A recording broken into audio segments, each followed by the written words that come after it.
5년 동안 매년 받는 연봉이 4억을 넘으셨나요? 아무 얘기나 하는 거죠. 네가 뭘 잘했다고 그 돈 번 줄 알아. 기분해! 막 이런단 말이에요. 올해는 어디에 좀 2020년 네. 올해 어디 투자하면 되냐. 괜찮으시겠어요? 이 정도 센 발언. 안녕하세요. 김작가TV 작가의 책 코너입니다. 오늘의 책은 부의학장입니다. 함께 이야기 나누실 분을 소개하도록 하겠습니다. 안녕하세요. 안녕하십니까. 안녕하세요. 근데 왜 나오신 거죠? 준비한 게 한 6년 전부터 준비해서 네. 5년 전에 나왔는데 지금 생각해보면 저는 연장선상이었던 것 같아요. 네. 트레이더라는 게 기회를 통찰하고 네. 더 큰 기회를 탐하고 그거를 접근하는 전략들을 짜가지고 그걸 수익화시키는 것에 궁극적인 영혼의 재미를 느끼는 사람들인데 이제 기계적이어서 저도 약간씩 지루해지고 있던 참에 이 세상에 있는 기회가 또 보인 거죠. 세상에 있는 기회가 보인 게 스타트업들이 막 만들어지고 트레이더보다 훨씬 돈 많이 버는 IT 창업자들이 나오고 그 이유인즉슨 그들이 훨씬 뭔가를 잘하고 있다는 거잖아요. 게다가 증권사에 오래 있다 보니까 너무 이 사람들이 고객을 잃어버리고 의미를 잃어버리는 삶을 살고 있어요. 증권사 대표님들부터 시작해서 우리는 왜 일을 하는가에 대해서 답을 내리지 못하고 있는 거죠. 정말 어떻게 보면 숫자 노름한다고 보시는 숫자 건가요? 노름. 근데 투자자로서 할 수 있는 얘기는 모든 산업은 자기 고객을 잃어버렸을 때 교체되거나 망해요. 그렇죠? 증권업이 자기 고객이 어디 있는지 모르면 자기 치즈가 어디 있는지 모르면은 순식간에 비슷한 업이 와서 그냥 날려버리게 돼 있거든요. 네. 모든 업이 마찬가지예요. 증권업이 정작 그러고 있는 거예요. 투자자들이 모여 있는 곳이 우리 고객이 누군지 어디에서 뭐 하고 있는지 네. 고객한테 어떤 가치를 전달해 줘야 되는지 전혀 관심이 없는 거예요. 고객이 계속 새로운 대학생들이 들어와서 또닥또닥 돈 투자하다가 돈 날리고 빠져나가고 또 새로운 대학생이 와서 어머니 돈 싸들고 와서 또 돈 또닥또닥 하다가 90%는 돈 날리고 나가버리고 이거면 된다고 생각하는 거잖아요. 이게 산업의 본질이라고 생각하는데 그러다 보니까 고객한테 관심이 없고요. 고객한테 어떤 서비스 해야 되는지 관심이 없고 이 산업 위험하다고 생각했고 내부에 있을 때도 좀 지루하더라고요. 뜨거운 게 없으니까 IT 회사들을 보니까 스타트업 회사들 보니까 엄청 뜨거운 미션 얘기를 하면서 실제로 결과도 훨씬 좋잖아요. 아마존 같은 게 뭐 국내 증권업이 은행업이 비교가 되겠습니까? 그죠? 그렇죠. 거의 한 30년 만에 세계 1위 기업이 됐죠. 네, 그렇죠. 그런 걸 보니까 이상이기도 하고 현실이기도 하다. 증권업은 이상도 없고 현실감도 없구나. 라는 이제 증권맨으로서 금융인으로서의 약간 자각이 좀 들었고요. 지금 몇 년 되셨죠? 5년 됐죠. 5년. 5년 동안 네. 매년 받는 연봉이 4억을 넘으셨나요? 다 합쳐도 다 안 되죠. 알겠어요. 그럼 2020년 우리나라 좀 경제 전망은요? 주식은 되게 싼 편인 것 같아요. 굉장히 오랫동안 짓눌려 있었고 많은 사람들이 관심 없는 상황이고 네. 우리나라 주식은 살만하다. 다만 제가 얘기하고 싶은 거는 우리나라에서 주식 사는 사람들은 100% 우리나라 주식만 사요. 맞아. 우리나라 GDP가 전 세계 뭐 3, 4%밖에 안 되는데 네. 꼭 우리나라 그 3, 4% 인생 몰빵을 주식 포트폴리오 몰빵을 하는데 네. 저는 그거는 그래서는 안 된다. 해외로 나가야 된다. 미국. 우리가 유대인이라고 생각하는 거죠. 그 글로벌을 지배할 수 있는 유대인이라고 생각하면은 미국에도 투자할 수 있고 독일에도 투자할 수 있고 세상에 제일 싫어하는 우리나라 사람들이 싫어하는 일본에도 투자할 수 있고 왜냐면 우리나라에 일본계 자금 들어오면은 막 지배당한 것 같아서 짜증 나잖아요. 거꾸로 얘기하면 우리가 일본에 투자하면 우리가 지배하는 거잖아요. 그렇죠. 세상에 그 100개의 칩이 있는데 100개 중에 3개가 한국이라면 왜 그 3개 굳이 3개만 바라보고 몰빵을 쳐야 되느냐. 아니란 거죠. 그래서 좀 넓게 가져가라. 한국에만 몰빵하지 마시라. 다만 한국은 지금 뭐 괜찮다. 10년 후로 보면은 저는 코스피는 2배 이상 가 있을 거라고 봐요. 코스피 2배 이상. 2배라면 연 8% 정도 수준이거든요. 네. 근데 우리나라 특성상 언제 오를지 모르죠. 오른다면 투자 안 하고 기다리던 모든 사람들이 허망할 정도로 빨리 한 번에 올라버릴 거예요. 코스피 좀 특징 중 하나죠. 니네 속았지? 하면서 10년 기다리는 사람 다 속았지? 하면서 뿅 올라버릴 거예요.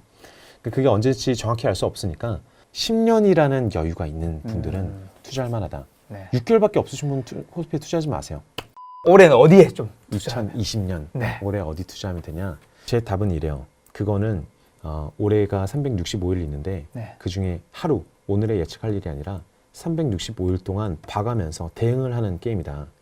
전문가가 만든 전략을 써야 돼요. 자기가 직접 전략을 짜거나 그래서 이게 이래서 if then으로 이게 이렇게 되면 이렇게 이걸 사면 되고 근데 이게 더 오르면 들고 있으면 되고 빠지면 팔면 되고 의사결정 나무라 그러죠. 나무를 어느 정도는 짜놓고 구체적인 계획이 있어야 되고 투자가 어려운 것이 그 계획은 시장 환경이 하루하루 바뀌면서 그 계획을 유지해야 될 때도 있고 조금씩 바꿔줘야 될 때도 있잖아요. 그걸 일반인이 하면 어떻게 되겠어요? 90% 손실 나겠죠. 계획을 안 세우거나 말도 안 되는 계획을 세우거나 계획을 세워놓고 지키지 않는다. 뭐 전문 투자자들도 마찬가지예요. PB들도 마찬가지예요. 네. 이런 계획을 세워야 되는데 잘 만들 줄 모르고 교육을 받아본 적 없으니까 아무 얘기나 하는 거죠. 연초에는 신흥국 주식이 올랐다 빠질 것 같고요. 아니면 빠졌다 오를 것 같고요. 뭐 이런 뭐 하나마나한 얘기를 계속 하게 되는 거예요. 있어 보이니까. 있어빌리티. 돈에 대한 이야기를 하는 것들이 네. 좀 껄끄러운 경우가 많잖아요. 많죠. 그러니까 이야기가 처음 좀 하다 보면 괜찮은데 이게 좀 길어지면 길어질수록 네. 그렇게 유쾌한 기분이 별로 안 들더라고요. 네. 왜일까요? 감정이 섞여 있으니까 그렇겠죠. 네. 우리나라 유교 문화니까 네. 이 윤리에서 돈이 없이 투명하게 검소하게 그렇게 살아야 된다라는 생각이 있는데 근데 그거는 그냥 명분이고 네. 누가 그랬다 그래요. 어떤 대학생이 얼마 전에 댓글에서 자기 주식에 관심 많다 그러니까 친구들이 나는 도박 안 해 이렇게 얘기했다는 거예요. 주식이 우리나라에서 그렇게 좀 인식이 돼 있죠. 제가 봤을 때는 심리적으로 네. 네가 주식 투자해서 돈 벌면은 나는 인정 안 할 거야. 질투나서 인정 안 할 거야. 왜냐면 그거는 도박이라고 난 깎아내리기 네. 하고 방어 기제가 아닌가. 그거 하다가 망하면은 절 줄 알았어. 도박하다 망할 줄 알았어. 라고 까내리기 위함이고. 네. 돈이라는 게 사실 누구나 갖고 싶어 하잖아요. 네. 근데 남이 많이 벌거나 그걸 위해 노력하는 걸 보면은 약간 초조하고 불안하고 네. 그래서 막 감정들이 섞여 있는 것 같아요. 돈을 원하면서 원하지 않는 척하고 싶기도 하고 옆에 부자가 있으면은 와, 형 이거 벤츠야? 하면서 가서 막 물어보게 됐다가도 그렇죠.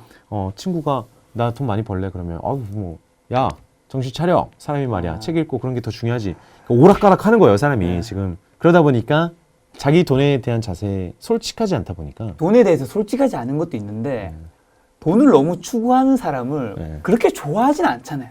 싫어하죠. 네. 싫어하죠. 근데 왜 싫어할까요?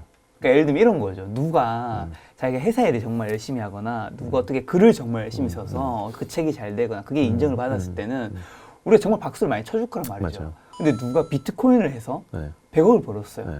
그럼 우리가 박수를 치기 전에 먼저 약간 이런 표정을 지을 거란 말이죠. 불공평하다고 생각했겠죠. 그러니까요. 노력을 안 했다. 이게 완전히 잘못된 거예요? 완전하다고 할 수 없지만 네네. 우리는 좀 과하다. 그렇죠. 그러니까 노력을 했냐라는 게 네. 그걸 비판하는 사람한테 뭐가 그렇게 중요하냐. 노력했는지 안 했는지가 했겠지. 노력에 대한 환상이 있는 것 같아요. 혹은 택시 기사님들이 이런 얘기하거든요. 뭐 듣고 있다가 부자끼리 네. 싸웠다는 얘기 들으면은 네. 야 부자들이 욕심이 더 많아 말이야 막 하면서 막 욕하잖아요.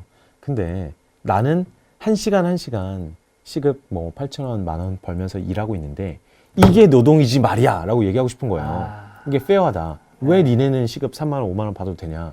나쁜 놈들아.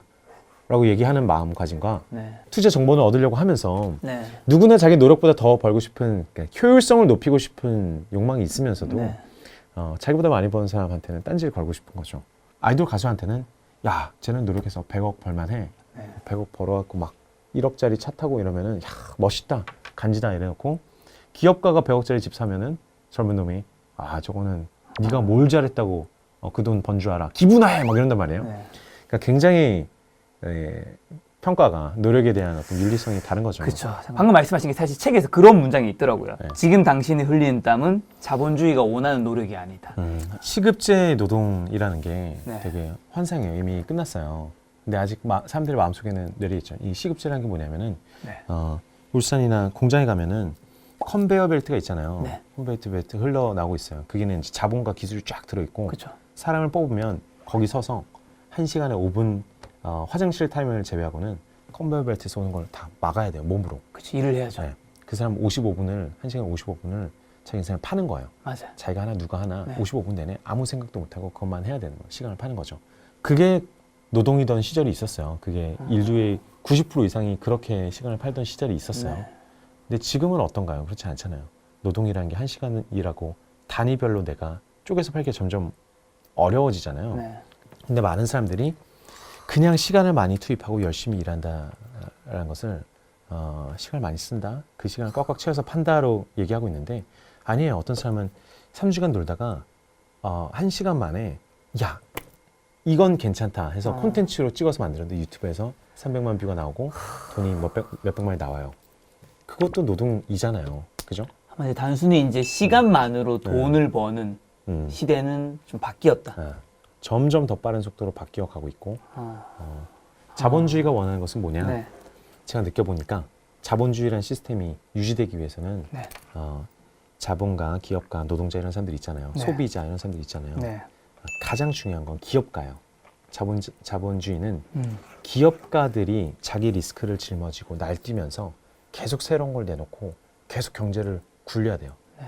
잠도 안 자고 인생을 다 바쳐서 뭔가를 쏟아부은 그 미친 영혼들이 인류 상위 몇 프로, 상위 0. 몇 프로의 미친 놈들이 밤에 잠을 안 자고 막 하다 벌떡 일어나서 이거야! 계속 아이디어를 내서 잘 안 되면 그 사람들이 시궁창에 빠지고 잘 되면 큰 돈을 벌지만 그걸 통해서 계속 새로운 기업들이 굴러서 나오고 그 에너지로 세상이 굴러간단 말이죠.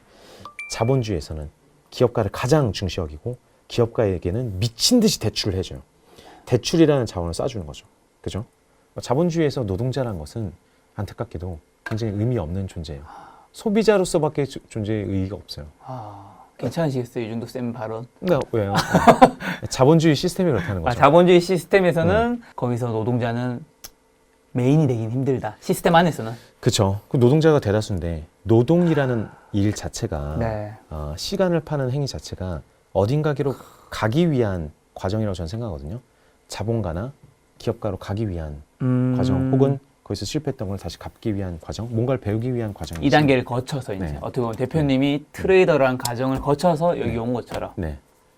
그러면 자본주의의 신이 있다면은 신이 있다. 기업가한테는 표창장을 줄 텐데 네. 근로자한테는 줄 생각도 안 할 것 같아요.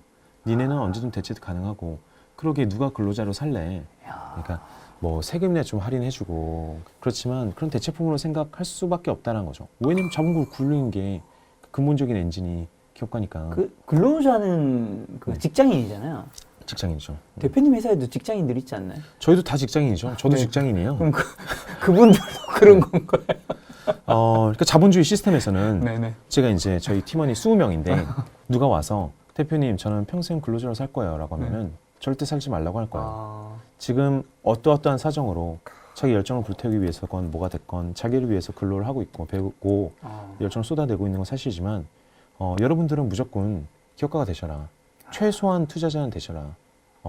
근로라는 게 시간을 파는 거, 컨베이어 벨트에서 시간을 파는 것에서 벗어나는 게 경제적 자유라고 그렇죠. 보거든요. 자기가 다른 데서 연봉 5천인데 다른 데서 연 5억이 쏟아져 들어오고 있어요. 그럼 자기는 일을 해도 되고 안 해도 되잖아요. 네. 그랬을 때 하는 일이 취미고 자기 인생의 콜링, 자기 진짜 하고 싶은 일인 거지. 네. 돈 받고 시간을 파는 일이 아무리 전 세계에서 좋은 직업을 찾아다녀봤자 연봉 네. 1억 이하에서는 별로 만족스러운 일을 영영 찾을 수가 없어요. 이 방송을 보는 대한민국의 많은 직장인분들이 지금 굉장히 분노를 좀 할 것 같긴 하네요. 아니요. 저는 이런 얘기 많이 하거든요. 직장인들이 되게 좋아하세요. 그래요? 되게 좋아하세요. 맞다. 당연하지. 당연하지, 쌍. 맞아.